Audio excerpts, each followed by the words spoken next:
ಆತ್ಮೀಯ H16 news ಅರ್ಥಾತ್ ಸೀತಾರಾಮ್ ನ್ಯೂಸದ ವೀಕ್ಷಕರೇ, ನಾನು ನಿಮ್ಮವ ಎಂ ಆಯುಧ ಮಲ್ಲಪ್ಪ ಜೊತೆಯವರು.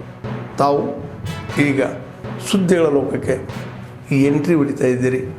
ಈ ಸುದ್ದಿಗಳನ್ನು ಪ್ರತಿಯೊಂದು ನೋಡೋ ಜೊತೆಗೆ ನಿಮ್ಮ ಅಭಿಪ್ರಾಯಗಳನ್ನು ಹಂಚ್ತಾ ಇರಿ. ಯಾಕಂದರೆ ಈ ಸುದ್ದಿಗಳು ನಿಮಗಾಗಿ, ನಿಮ್ಮ ಬದುಕಿಗಾಗಿ, ನಿಮ್ಮ ವೈಚಾರಿಕೆಗಾಗಿ, ನಿಮ್ಮ ತಿಳುವಳಿಕೆಗಾಗಿ ನಿಮಗೂ ಗೊತ್ತು.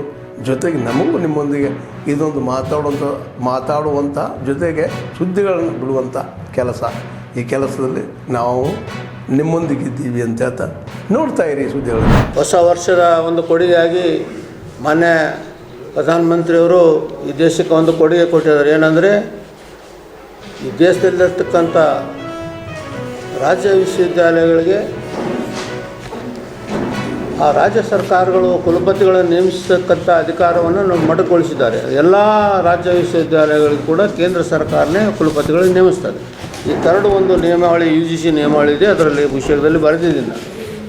ಸೊ ಈಗ ಮುಖ್ಯವಾಗಿ ಇಲ್ಲಿ ಬರೋದು ಒಕ್ಕೂಟ ವ್ಯವಸ್ಥೆ ಮೇಲೆ ಇದೊಂದು ಪ್ರಹಾರ ಇದೆ. ನಮ್ಮ ರಾಜ್ಯ ಸರ್ಕಾರ ರಾಜ್ಯ ಒಂದು ಆ್ಯಕ್ಟ್ನಲ್ಲಿ ಅವರು ಫಾರ್ಮೇಷನ್ ಆಗಿರ್ತವೆ. ಮತ್ತು 3 ಜನರದ್ದು ಸ್ಕ್ರೀನಿಂಗ್ ಕಮಿಟಿ ಇರ್ತವೆ ಕುಲಪತಿ ನೇಮಿಸಲಿಕ್ಕೆ. ಒಂದು chancellor nominee, that is governor nominee in consultation with the state government. ಅವ್ರು ಏನು ಪ್ರಪೋಸ್ ಮಾಡ್ತಾರೆ ಅದು governor nominee. Second is UGC nominee. Third is syndicate nominee. ಈ ಥರ ಒಂದು ರಾಜ್ಯ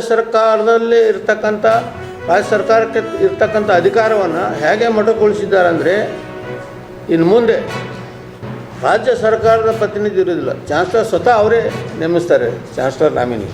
second is UGC, third university syndicate. So ಹೀಗಾಗಿ ಚಾನ್ಸಲರ್ ಇಲ್ಲಿ ಪರಮಾಧಿಕಾರ ಇರ್ತದೆ ಚಾನ್ಸಲರ್ಗೆ, ಸ್ಟೇಟ್ ಗೌರ್ಮೆಂಟ್ಗೆ ಏನು ಕನ್ಸಲ್ಟ್ ಮಾಡೋದಿಲ್ಲ. It is a direct attack on the federalism.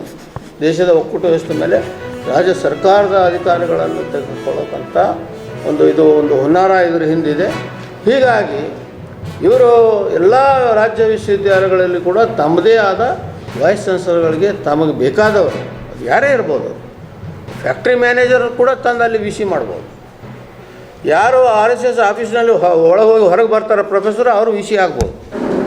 ಸುಭಾಷಣ್ ಹೇಳ್ತಾ ಸೌಹಾರ್ದ ಕರ್ನಾಟಕ ವೇದಿಕೆಯ ವತಿಯಿಂದ ನಾವು ಬಹು ಸಂಸ್ಕೃತಿ ಭಾರತೋತ್ಸವ ಅನ್ನುವ ಕಾರ್ಯಕ್ರಮ ಹಮ್ಮಿಕೊಂಡಿದ್ದೇವೆ. ದಿನಾಂಕ 17, 18, 19 ಇವತ್ತು ಕಲ್ಯಾಣ ಕರ್ನಾಟಕದ ಹೆಬ್ಬಾಗಿಲು ಅಂತ ಕರೆಸ್ಕೊಂಡಿರ್ತಕ್ಕಂಥ ಕಲಬುರಗಿಯಲ್ಲಿ ಕೋಮುವಾದಿ ಚಟುವಟಿಕೆಗಳು ಅಬ್ಬರಿಸುತ್ತಿರುವಂಥ ಈ ಹೊತ್ತಿನಲ್ಲಿ, ನಮ್ಮ ಬದುಕೆಲ್ಲವೂ ಮೂರಾಬಟ್ಟಿ ಆಗಿರುವಂಥ ಈ ಹೊತ್ತಿನಲ್ಲಿ ಮತ್ತೆ ಆ ಕೋಮುವಾದಿ ಚಟುವಟಿಕೆಗಳು ವಿಸ್ತರಿಸಿಕೊಂಡಂತೆ ನಮ್ಮ ಜನರ ಸಂಕಟಗಳು ಇನ್ನಿಷ್ಟು ಹೆಚ್ಚಾಗ್ತವೆ ಅನ್ನೋದು ನಮ್ಗೆ ಗೊತ್ತಿದೆ. ಹೀಗಾಗಿ ನಾವು ಇಲ್ಲಿ ಸಂಸ್ಕೃತಿ ಅಂದರೆ ಯಾರೋ ಒಂದು ಜನಾಂಗದ ಸಂಸ್ಕೃತಿ ಭಾರತದ ಸಂಸ್ಕೃತಿ ಆಗೋದಿಲ್ಲ. ಎಲ್ಲ ಜನಾಂಗದ ಸಂಸ್ಕೃತಿ ಸೇರಿದಾಗ ಅದು ಭಾರತದ ಸಂಸ್ಕೃತಿಗಳಿರ್ತವೆ. ಅವರಿಗೆ ನಂಬಿಕೆ ಇರ್ಬೋದು, ಧರ್ಮವೋ ರಕ್ಷತಿ ರಕ್ಷತ. ಯಾರ ಧರ್ಮವನ್ನು ಯಾರು ರಕ್ಷಿಸಬೇಕು, ಯಾರ ಧರ್ಮವನ್ನು ರಕ್ಷಿಸಿದಾಗ ಅದು ಯಾರ ರಕ್ಷಣೆ ಮಾಡ್ತದೆ. ನಮ್ಮದು ಸಂವಿಧಾನೋ ರಕ್ಷತಿ ರಕ್ಷತ. ಸಂವಿಧಾನವನ್ನು ರಕ್ಷಿಸಿದರೆ ಎಲ್ಲವನ್ನು ಸಂವಿಧಾನ ಇಲ್ಲಿ 16 ವರ್ಷ ಆಯಿತು, ಇಲ್ಲಿವರೆಗೆ ಏನೂ ಇದಾಗಿಲ್ಲ. 16 ವರ್ಷ ಹಿಂದೆ ರೋಡ್ ಆಗಿತ್ತು, ಅದ್ರ ಮೇಲೆ ಇನ್ನೂವರೆಗೆ ರೋಡ್ ಆಗಿಲ್ಲ. ಮತ್ತು ಗಟ್ರಗಳು ಹಡ್ಡಿರೋದು, ಅನವಶ್ಯಕವಾಗಿ ಗಟ್ರಗಳು ಇದು, ಅದರದ್ದು ಸ್ವಚ್ಛತೆ ಇಲ್ಲ. ಕಸದವ್ರೂ ಒಂದ್ಸಲ ಬರ್ತಾರೆ, ಒಂದ್ಸಲ ಬರೋದಿಲ್ಲ. ಮತ್ತು ಮೇನ್ ಲೈಟ್, ಆಮೇಲೆ ಇಲ್ಲಿ ಗಾಡಿಗಳು ನಿಲ್ತಾವೆ ಡ್ರಿಂಕ್ಸ್ ಮಾಡ್ಕೊತ. ಅವು ಗಾಡಿಗಳು ಇದಾಗಬೇಕು. ಸಾಯಂಕಾಲ ಹೆಣ್ಮಕ್ಳು ಬರೋದು ಹೋಗೋದು ಪ್ರಾಬ್ಲಮ್ ಆಗುತ್ತೆ. ಮತ್ತು ಮೇನ್ ಅಂದರೆ ಬಸ್ಸಿಂದ ಅನುಕೂಲ ಇಲ್ಲ.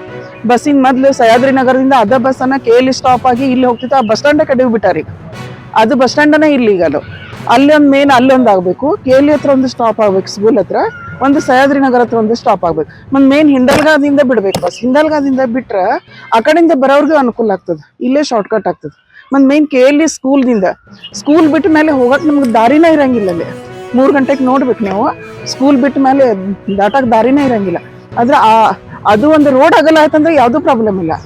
3 ಗಂಟೆ ಸ್ಕೂಲ್ ಬಿಡೋ ಟೈಮ್ಗೆ ನಮ್ಮ ಉಳಿದು ಯಾವುದೂ ಇದರಿಂದ ಪ್ರಾಬ್ಲಮ್ ಇಲ್ಲ. ರೋಡ್ ಅಗಲ್ ಮಾಡಿಬಿಟ್ರಂದ್ರೆ ಮುಗೀತು. ಮತ್ತು ಇದು ಚಿಕ್ಕ ಭಾಗ, ಇದಂತೂ ನಾವು ಕೇಳಿದಾಗ ಒಂದ್ಸಲ ನ್ಯಾಯದೊಳಗದ ಕೋರ್ಟ್ನಾಗದ ಅಂತ ಹೇಳ್ತಾರೆ.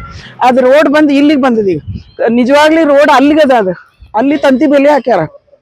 ತಂತಿ ಬೇಲಿ ಅಲ್ಲಿ ಅದು ನಾವು ಯಾವಾಗಾರೆ ಕರೆಸ್ತೀವಿ, ಅದು ಸ್ವಚ್ಛ ಮಾಡ್ತೀವಿ, ಮತ್ತೊಂದು 15-20 ದಿವಸ 1 ತಿಂಗಳು ಹೋಗ್ತದೆ, ಮತ್ತೆ ಹುಲ್ಲು ಬೆಳೀತದೆ, ಮತ್ತೆ ಯಥಾ ಪ್ರಕಾರ ಅದಷ್ಟೇ ರೋಡ್ ಆಗ್ತದೆ. ಮೇನ್ ನಮಗೆ ಒಂದು ಮೊದಲೇ ಪಾಯಿಂಟ್ ಅಂತಂದ್ರೆ ರೋಡ್ ಆಗಬೇಕು, ಎಲ್ಲೆಲ್ಲಿ ಲೈಟ್ ಇಲ್ಲ.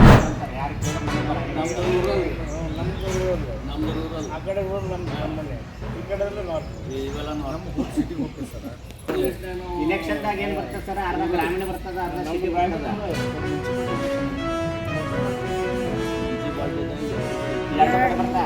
ಕಾರ್ಪೊರೇಷನ್ ಪಾಳಿ ತುಂಬ್ತಾರೆ, ಮನೆ ಪಾಳಿ, ನೀರಿನ ಪಾಳಿ ಬಿಲ್ ಎಲ್ಲ ಕಾರ್ಪೊರೇಷನ್.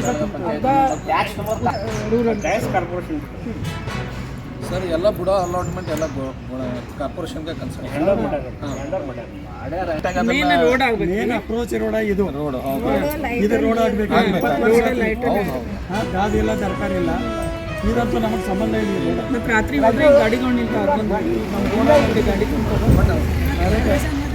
ಸರ್. ಇನ್ನೊಂದು ಮೇನ್ ಪಾಯಿಂಟ್ ಅಂದ್ರೆ ಸಾಯಂಕಾಲ ಗಾಡಿ ನಿಲ್ತಾರೆ, ಡ್ರಿಂಕ್ಸ್ ಮಾಡೋದು, ಇದನ್ನ ಮಾಡೋದು. ಇಲ್ಲಿ ಅಲ್ಲಿ ಕಾರ್ನರ್ಗೆ ಲೈಟ್ ಇರಂಗಿಲ್ಲ, ಅಲ್ಲಿ ನಿಲ್ತಾರೆ, ಇಲ್ಲಿ ನಿಲ್ತಾರೆ ಬಂದು ಸಾಯಂಕಾಲ ಗಾಡಿ ಬಂದು ನಿಲ್ತಾರೆ. ಹಂಗಾಗಿ ರಾತ್ರಿ 7 ಗಂಟೆಗೆ ವಾಕಿಂಗ್ ಮಾಡಿ ಹೆಣ್ಮಕ್ಳು ಬರೋದು ಮಾಡೋದು ಸ್ವಲ್ಪ ಡೇಂಜರ್ ಇದೆ. ಕಾರ್ ತಗೊಂಡು ಬಂದು ಗಂಡು ಮಕ್ಕಳು ನಿಲ್ತಾರೆ, ಹಿಡ್ಕೊಂತ ಕಾರ್ನ ಕೂತಿರ್ತಾರೆ. ನಾವು ಈಗ 2-3 ಸಲ ಕಂಪ್ಲೇಂಟ್ ಆಯ್ತು.